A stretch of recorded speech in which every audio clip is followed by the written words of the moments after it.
tapi kok gua kayak gimana gitu, kayak berasa diawasi gitu.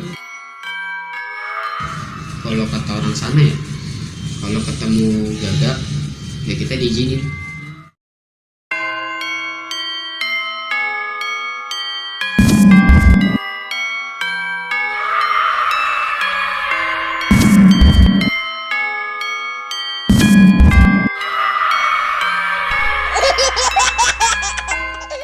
Halo Sobat Pola Pikir, kembali lagi sama gua Rangga di segmen Ngobrol Horor.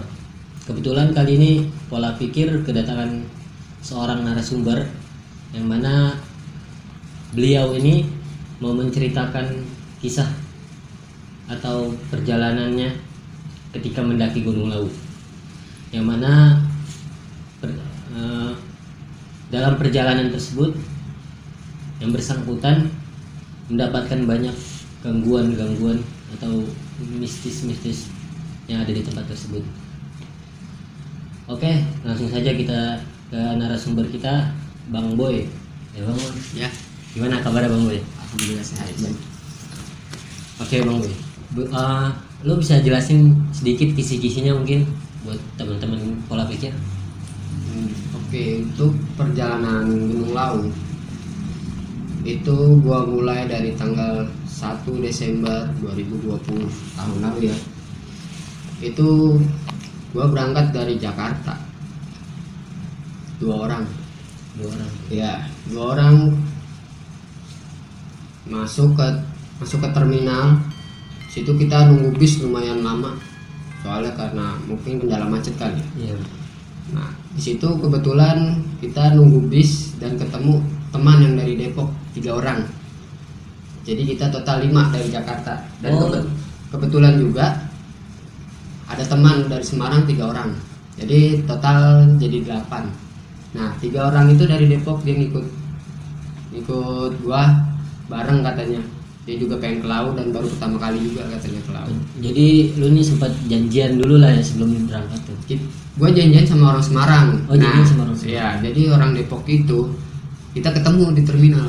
Oh, enggak, Iya. belum pernah kenalan. Belum pernah Kebetulan dia kenalan. mau daki juga. Iya, kebetulan di waktu yang sama, di bis yang sama.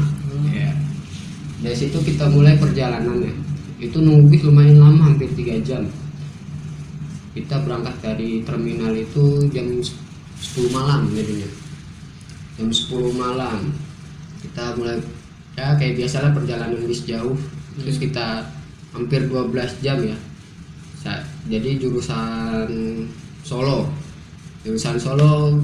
di situ gue turun di terminal Tirtonadi. Di situ kita nanya-nanya tuh, kebetulan gue juga kurang tahu info perjalanan, jadi gue nanya orang-orang sekitar untuk nyampe ke base camp Lawu via Ceto. Oke, Ceto. Via Ceto ya. Dari Tirtonadi itu gue nanya sama orang sekitar, ternyata harus nyambung lagi Karanganyar dan Karangpandan. Nah, di Karangpandan itu gua nyewa angkot lah kalau nggak salah. Iya, angkot. Sorry nih Bang Boy, mau potong. Lu tuh sampai di terminal itu jam berapa tuh kira-kira? Sampai di terminal itu terminal Tirtonadi ya? Iya, Tirtonadi. Jam 8 pagi. Oh. Kebetulan di perjalanan itu ada kecelakaan di tol. Oh, sempat ada kecelakaan di tol. Kecelakaan di tol. Minibus gitu. Ya, minibus, jadi dia nabrak trotoar Oh. tahun lalu ya. Ini menarik juga ya, teman-teman. Sebelum kita lanjut ke cerita nih, Bang Boy, mau ada yang dipromosi mungkin atau lagi Instagramnya atau apa? Nah, kalau untuk Instagram gue punya sih Ya, boleh. boy_378 BOYY_378 ya, kalau mau follow silakan Ya, buat teman-teman tuh ya, nanti kalau mau cari tahu nih tentang Bang Boy, orangnya asik kok, welcome. Kalau mau tanya-tanya atau mau daki bareng, boleh lah ya. Boleh. DM nanti linknya kita taruh di deskripsi ya. ya. Oke Bang Boy, kita lanjut ceritanya. Jadi kita sampai terminal Karangpandan ya, Karangpandan. Karangpandan. Itu kita nyewa angkot untuk menuju terminal, bukan terminal ya, base camp Ceto. Nah, jadi kita dari terminal Karangpandan itu berlima nih, nyarter mobil sampai ke Ceto. Nah di Ceto ternyata teman gua ini 3 orang dari Semarang ya, udah sampai di base camp. Oh dia ternyata udah duluan. Sudah di base camp, bahkan dia nunggu itu lebih lama dari itu, soalnya apa ya, kendala di perjalanan juga, soalnya kan di tol itu ada kecelakaan itu. Sempat macet lah. Ya sempat macet juga. Ya gua mohon maaf lah sama teman itu karena nunggu lama. Udah habis itu kita ketemu, kita ngobrol lagi. Ya itu temen dari Semarang itu kebetulan gua kenal dia itu dari waktu itu ke Merbabu. Oh, sebelumnya udah pernah ketemu di pendakian? Ya itu pendakian di Merbabu ya. Nah, akhirnya gua ajakin lagi ke Lawe, ternyata dia bisa dan bawa 3 orang temannya. Jadi total kita itu jadi berdelapan. Oh, 8 orang. 8 orang. Ya, sampai di base camp ya gue istirahat dulu, gue makan. Leha-leha lah kalau kata orang ya. Iya. Makan dulu itu sekitar hampir 2 jam lah. Habis itu kita briefing dulu tentang bagaimana sih amannya untuk pendakian gitu loh, safety riding ya ibaratnya. Oke, habis itu gua searching apa namanya? Pemanasan dulu ya kan, baca doa. Habis itu menuju ke tempat registrasi. Habis istirahat makan menuju tempat registrasi. Itu jam berapa tuh, Bang Boy? Itu jam, kalau nggak salah ya itu jam setengah satu. Setengah satu siang. Oh, siang ya. Intinya habis zuhur. Gua di situ menuju ke tempat registrasi Simaksi, dan di situ ternyata setelah gua sampai ke registrasi, jadi kan menyerahkan KTP. Menyerahkan KTP itu dicek satu persatu. Di situ gue punya kendala. Kendala pertama mungkin peraturan baru dari Gunung Lawu itu ya. Jadi di bawah 18 tahun itu nggak boleh, harus pakai guide lokal. Jadi di bawah 18 tahun tuh nggak boleh naik ya? Iya, boleh naik tapi kita harus nyewa guide lokal. Oh harus. Iya. Iya, takutnya kan ada hal yang nggak diinginkan juga kan? Iya. Di situ gua berpikir ulang lagi, kita rembukin barang ini enaknya gimana? Nyewa guide. Ya toh kita, ya mohon maaf kita budget juga nggak banyak ya kan. Seadanya. Dirembukin. Baru deh ada 1 orang teman saya itu dari Semarang. Ayo Mas, temanin saya. Kita cari guide, kita tanya berapa sih guide di sana. Ternyata memang uang kita nggak mencukupi gitu loh. Dan ada solusi dari guide. Sebelumnya dia bilang, gini Mas, sebenarnya kita itu udah ada hitam di atas putih. Peraturan dari sana peraturan baru di sana. Saya kasih saran aja Mas, mending Mas kan udah jauh-jauh nih katanya, nggak mungkin kan nggak jadi naik katanya, lewat tambak aja, via tambak. Akhirnya gua jalan situ, gua ya nyarter mobil lagi sekitar 1,5 jam lah dari Ceto ke tambak itu. Nyarter mobil lagi? Iya, charter mobil. Di situ gua udah kepepet waktu itu udah sekitar 2:30 sore. Gue jalan ke tambak itu kebetulan nggak terlalu jauh ya, sampai di lokasi tambak. Nah di sana memang ada peraturan, cuman tidak ada peraturan tentang di atas 18 atau di umur 18 itu. Setelah itu gua registrasi dan di sana dikenain dulu 20.000 per orang. 20.000 per orang. 20.000 per orang. Cuma kalau di situ nggak ada peraturan kayak tadi tuh ya pas di Ceto. Iya. Umur di bawah 18 tahun harus pakai guide. Ya enggak. Jadi tuh tambak itu ya jalur lama ibaratnya lama nggak dipakai, akhirnya kayak jadi jalur baru lagi gitu. Jalur baru, cuman itu memang via lama. Situ gue sampai jam 4 sore registrasi, nggak pakai lama. Terus baca doa, kita berangkat. Itu gue berangkat jam 4 sore. Jam 4 sore itu mulai naik jam ke atas. 4 sore gue berangkat. Jam 4 sore gue berangkat, nggak bakal keburu, ya kan? Udah gitu disambut dengan hujan. Oh, hujan juga pas daki itu, pas nanjak tuh. Iya, kita sampai pos Bayangan udah gerimis. Belum nyampe pos 1. Gitu. Di pos 1 ini masih ketemu pos Bayangan. Barulah pos 2. Nah, dari pos 1 itu gue udah hujan deras. Hujan deras, Pak. Pokoknya gue sampai di pos 2 itu sekitar jam 8 malam.